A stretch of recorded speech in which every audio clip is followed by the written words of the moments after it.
На воредната седница што синоќа до доцните вечерни часови се одржа во Скопје и на која присуствуваа претседателите на регионалните одбори на СОНК на чело со претседателот на СОНК Јаким Неделков, се разговараше за состојбите со штрајкот во училиштата во Македонија, каде што е констатирано дека освен училиштата од Источна Македонија, каде што штрајкот е најслаб, во останатите делови од земјата наставниците ја подражуваат одлуката на СОНК.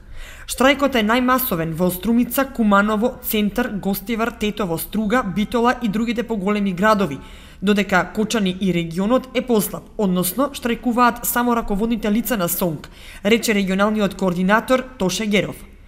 Тој додаде дека ќе разговара со претседателите на синдикалните организации во училиштата за да ја дадат поддршката на одлуката на Советот на СОНК и се надеваат на позитивен одговор од нив и дека ќе проработи свеста за поддршка на СОНК. Директорите на училиштата пак велат дека за штрајк не се ни зборува во Кочани. Наставата се одвива без никаков прекин. Инаку во училиштата во Македонија штрајкот продолжува и уште други нови синдикални организации се приклучиле кон него. На седницата било кажано дека во градовите каде што се штрајкува, наставниците биле под силен притисок и во присуство на просветни инспектори и списоци со име и презиме.